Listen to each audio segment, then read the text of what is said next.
बच्चों, आज हम पढ़ेंगे कक्षा 7 विज्ञान यानी साइंस का चैप्टर 6 भौतिक एवं रासायनिक परिवर्तन। हम आपको बताएंगे बच्चों इस पाठ से संबंधित प्रश्नों के उत्तर। तो चलिए शुरू करते हैं। सबसे पहला प्रश्न है आपके लिए यहाँ पर, निम्नलिखित प्रक्रमों के अंतर्गत होने वाले परिवर्तनों को भौतिक अथवा रासायनिक परिवर्तन के रूप में वर्गीकृत कीजिए। तो यहाँ पर जो है आपके लिए क है यहाँ पर प्रकाश संश्लेषण, ख है जल में शक्कर को घोलना, ग है कोयले को जलाना, ग है मोम को पिघलाना, च है यहाँ पर एल्युमिनियम के टुकड़े को पीटकर उसका पतला पत्र यानी कि फाइल बनाना, और छ भोजन का पाचन।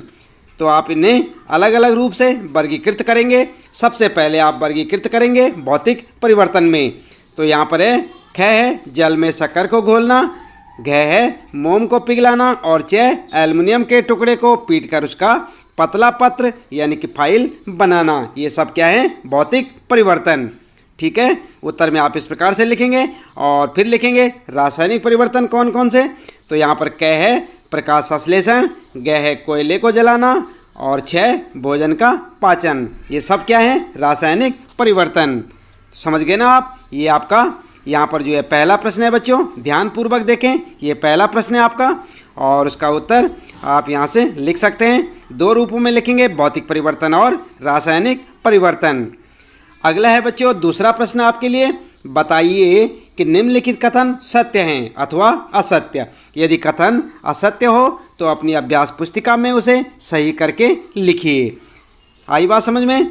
और यहाँ पर जो है कह है आपके लिए, लकड़ी के लट्ठे को टुकड़ों में काटना एक रासायनिक परिवर्तन है। क्या ये सत्य है या असत्य है? आपको बताना है। ख है पत्तियों से खाद का बनना एक भौतिक परिवर्तन है। क्या सत्य है या असत्य? ये आपको बताना है। ग है जस्ते यानी जिंक लेपित लोहे के पाइपों में आसानी से जंग नहीं लगती है। क्या ये सत्य है या असत्य? और घ है आपका लोहा और जंग एक ही पदार्थ हैं। सत्य है या असत्य है?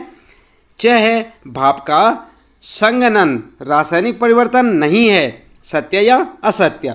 तो उत्तर में आप इस प्रकार से लिखेंगे। उत्तर लिखेंगे सबसे पहले क का लकड़ी के लट्ठे को टुकड़ों में काटना एक रासायनिक परिवर्तन है, और ये क्या है? असत्य। इसमें क्या लिखेंगे आप? असत्य लिखेंगे। उसके बाद ख है पत्तियों से खाद का बनना एक भौतिक परिवर्तन है। ये भी है असत्य। ठीक है, इसे भी आप असत्य लिखेंगे।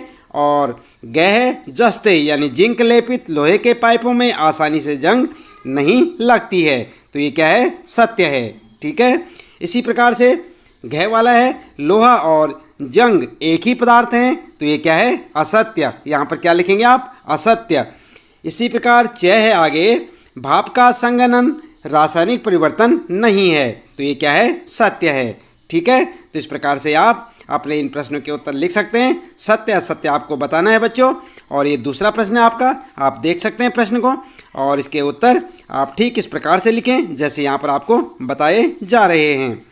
इसके बाद बच्चों तीसरा प्रश्न है आपका, निम्नलिखित कथनों में रिक्त स्थानों को भरिए। और यहाँ पर कुछ कथन दे रखे हैं और उनके यहाँ पर जो है ये रिक्त स्थान है आपके लिए, इनको आपने भरना है। तो क वाला है आपके लिए, जब कार्बन डाइऑक्साइड को चूने के पानी में प्रभावित किया जाता है तो यह, और यहाँ पर आपको भरना है, के बनने के कारण दूधिया हो जाता है।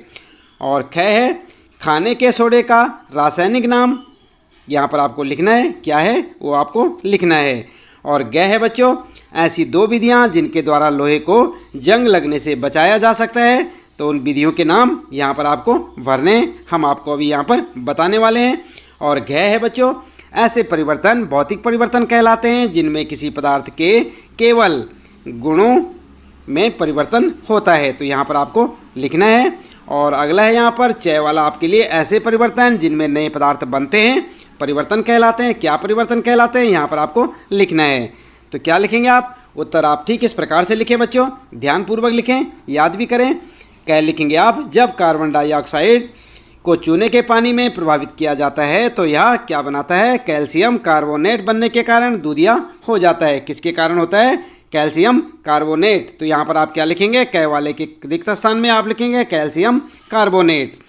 इसके बाद ख वाला आप देखेंगे खाने के सोडे का रासायनिक नाम क्या है? सोडियम बाइकार्बोनेट या सोडियम हाइड्रोजन बाइकार्बोनेट NaHCO3 है। ठीक है, तो इस प्रकार से आप लिखेंगे। जो अंडरलाइन कर रखा है ये आप रिक्त स्थान में लिखेंगे। क्या लिखेंगे? खाने के सोडे का रासायनिक नाम क्या है? सोडियम बाइकार्बोनेट या सोडियम हाइड्रोजन कार्बोनेट NaHCO3। ठीक है, तो इस प्रकार से आप भरें। गै में लिखेंगे आप। गै में क्या भरेंगे? यहाँ पर ध्यान दें, ऐसी दो विधियाँ जिनके द्वारा लोहे को जंग लगने से बचाया जा सकता है। यहाँ पर दो विधियाँ कौन सी हैं? एक है पेंट करना और दूसरा यसद लेपन या गैल्वनीकरण कहलाता है। ठीक है, तो आप रिक्त स्थान में, दो रिक्त स्थान है वहाँ पर, आप इस प्रकार से इन्हें भरेंगे। अगला है बच्चों घ वाला प्रश्न। ऐसे परिवर्तन भौतिक परिवर्तन कहलाते हैं जिनमें किसी पदार्थ के केवल, यहाँ पर लिखेंगे आप, भौतिक गुणों में परिवर्तन होता है। क्या भरेंगे आप रिक्त स्थान में? घ में भौतिक। ठीक है, और च वाला है आपका ऐसे परिवर्तन जिनमें नए पदार्थ बनते हैं क्या कहलाते हैं? रासायनिक परिवर्तन। क्या लिखेंगे? रासायनिक परिवर्तन। तो यहाँ पर आप लिखेंगे रासायनिक और आपका ये प्रश्न हो जाएगा बच्चों, आपने देखा होगा। और इसके बाद जो है चौथा प्रश्न है आपका, जब नींबू के रस में खाने का सोडा मिलाया जाता है तो बुलबुले बनते हैं और गैस निकलती है। यह किस प्रकार का परिवर्तन है? समझाइए। तो यहाँ पर आप उत्तर लिखेंगे, यह एक रासायनिक परिवर्तन है। उसके बाद लिखेंगे खाने का सोडा प्लस नींबू का रस और फिर लिखेंगे नमक प्लस कार्बन डाइऑक्साइड प्लस पानी। ठीक है, तो इस प्रकार से आप लिख सकते हैं। समझाने के लिए आप इस प्रकार से इसे लिखेंगे। जब अम्ल किसी कार्बोनेट के साथ क्रिया करता है तो नमक, कार्बन डाइऑक्साइड और पानी बनता है। क्या बनता है? नमक, कार्बन डाइऑक्साइड और पानी बनता है। अगला है बच्चों पांचवा प्रश्न आपका, जब कोई मोमबत्ती जलती है तो भौतिक और रासायनिक परिवर्तन दोनों होते हैं। इन परिवर्तनों की पहचान कीजिए। ऐसे ही किसी ज्ञात प्रक्रम का एक और उदाहरण दीजिए जिसमें भौतिक और रासायनिक परिवर्तन दोनों होते हैं। तो आप देख रहे हैं आप, ये पांचवा प्रश्न आपका। उत्तर में आप इस प्रकार से लिख सकते हैं बच्चों। पहला लिखेंगे भौतिक परिवर्तन, गर्म होने पर मोमबत्ती का मोम पिघल जाता है। यह एक भौतिक परिवर्तन है क्योंकि यह ठंडा होने पर फिर से ठोस मोम में बदल जाता है। आपने देखी होगी मोमबत्ती जिसको आप जलाते हैं, उसके बाद क्या होता है, जो मोम जो है नीचे को गिरता है वो ठंडा होने के बाद फिर से जम जाता है, ठोस बन जाता है ना। और इसी प्रकार से आगे लिखेंगे आप रासायनिक परिवर्तन में लौ के पास का मोम जलता है और कार्बन डाइऑक्साइड, कार्बन कालिक, जलवाष्प, गर्मी और प्रकाश जैसे नए पदार्थ देता है। भोजन पकाना एक और उदाहरण है जहां भौतिक और रासायनिक दोनों परिवर्तन होते हैं। तो इस प्रकार से आप लिख सकते हैं। आपका ये पांचवा प्रश्न है बच्चों और इसका उत्तर इसमें लिखेंगे आप भौतिक परिवर्तन और रासायनिक परिवर्तन, हेडिंग डालकर लिखें। छठा प्रश्न है बच्चों, आप यह कैसे दिखाएंगे कि दही का जमना एक रासायनिक परिवर्तन है? आपने अपने घरों में दही जमाते हुए अपनी मम्मी को देखा होगा, जमाते हैं ना घरों में दही, तो कैसे करके आप देखेंगे यहाँ पर कि आप यह कैसे दिखाएंगे कि दही का जमना एक रासायनिक परिवर्तन है। उत्तर में आप लिख सकते हैं, उत्तर ठीक आप इस प्रकार लिखें, दही का जमना एक रासायनिक परिवर्तन है क्योंकि इसमें एक नया पदार्थ क्या होता है, लैक्टिक अम्ल बनता है जो मूल पदार्थ वसा और प्रोटीन यानी दूध से स्वाद में भिन्न होता है। इसके अलावा परिवर्तन अपरिवर्तनीय है, दही को दूध में परिवर्तित नहीं किया जा सकता। ठीक है, कभी देखा आपने बच्चों यहाँ पर क्या लिखा है, दही को दूध में परिवर्तित नहीं किया जा सकता। क्या आप कर सकते हैं? नहीं ना, दही को दूध में परिवर्तित नहीं कर सकते बल्कि दूध का दही बनता है, यानी दूध को आप दही में परिवर्तित कर सकते हैं।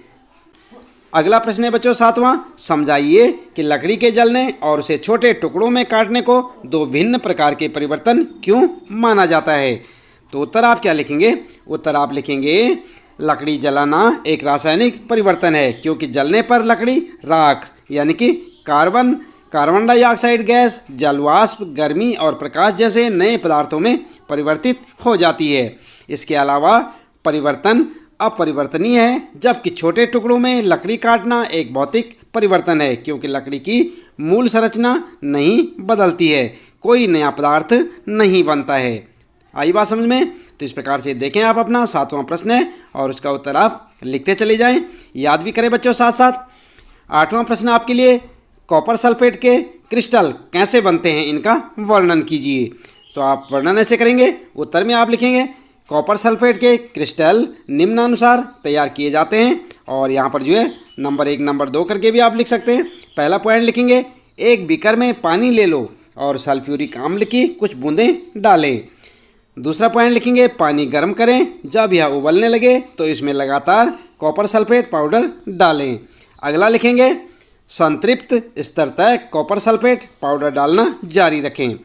इसके बाद अगला पॉइंट लिखेंगे घोल को छान लें और ठंडा होने के लिए छोड़ दें। और अंतिम पॉइंट लिखेंगे हम कुछ घंटों के बाद कॉपर सल्फेट के क्रिस्टल का निरीक्षण कर सकते हैं। आई बात समझ में?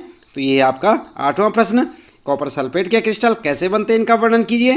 तो आप इस प्रकार से इनके पॉइंट दर पॉइंट लिख सकते हैं बच्चों और इन्हें याद भी करें। 9वां प्रश्न है आपका समझाइए कि लोहे के गेट को पेंट करने से उसका जंग लगने से बचाव किस कारण से होता है। उत्तर क्या लिखेंगे? उत्तर लिखेंगे जंग लगने के लिए ऑक्सीजन और पानी या जलवाष्प दोनों की उपस्थिति की आवश्यकता होती है। पेंट की परत हवा और ऑक्सीजन के साथ लोहे के सीधे संपर्क को रोककर जंग लगने से बचाता है। तो ये था आपका 9वां प्रश्न और उसका उत्तर। अगला है बच्चों 10वां प्रश्न आपके लिए समझाइए कि रेगिस्तानी क्षेत्रों की अपेक्षा समुद्री तटीय क्षेत्रों में लोहे की वस्तुओं में जंग अधिक क्यों लगती है। और उत्तर लिखेंगे आप जंग लगने के लिए ऑक्सीजन और नमी यानी कि जलवाष्प दोनों की उपस्थिति की आवश्यकता होती है। तटीय क्षेत्रों में रेगिस्तानी क्षेत्रों यानी कि कम आर्द्र क्षेत्रों की तुलना में हवा में नमी की मात्रा अधिक या अत्यधिक होती है, इसलिए तटीय क्षेत्रों में जंग अधिक लगती है। आई बात समझ में आपके? जंग लगने के लिए ऑक्सीजन और नमी यानी कि जलवाष्प दोनों की उपस्थिति की आवश्यकता होती है, जबकि क्या होता है तटीय क्षेत्रों में रेगिस्तानी क्षेत्रों यानी कि जहाँ जो गर्म इलाके हैं, रेतीले इलाके हैं, कम आर्द्र की तुलना में हवा में नमी की मात्रा अधिक होती है, इसलिए तटीय क्षेत्रों में जंग अधिक लगती है। तो आप लिख सकते हैं ये 10वां प्रश्न आपका और इसका उत्तर। ठीक, आप इसी प्रकार लिखें, इसे याद भी करें। 11वां प्रश्न है बच्चों हम रसोई में जिस गैस का उपयोग करते हैं वह द्रवित पेट्रोलियम गैस LPG, आप जानते हैं ना रसोई गैस सिलेंडर में कौन सी गैस होती है? LPG कहलाती है। सिलेंडर में LPG द्रव के रूप में होती है यानी कि तरल रूप में होती है। आप देखते हैं जो सिलेंडर के अंदर जो गैस होती है वो कैसी होती है? तरल रूप में। सिलेंडर से बाहर आते ही यह गैस में परिवर्तित हो जाती है, परिवर्तन A। फिर यही गैस जलती है, परिवर्तन B।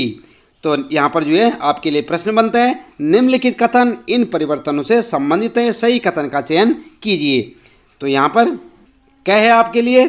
प्रक्रम A एक रासायनिक परिवर्तन है, ख है प्रक्रम B एक रासायनिक परिवर्तन है, और ग है प्रक्रम A और प्रक्रम B दोनों ही रासायनिक परिवर्तन हैं। और अगला है यहाँ पर घ वाला, इनमें से कोई भी प्रक्रम रासायनिक परिवर्तन नहीं है। तो आप क्या लिखेंगे उत्तर बच्चों? उत्तर आप इस प्रकार से लिखें। उत्तर लिखेंगे ख वाला प्रक्रम B एक रासायनिक परिवर्तन है।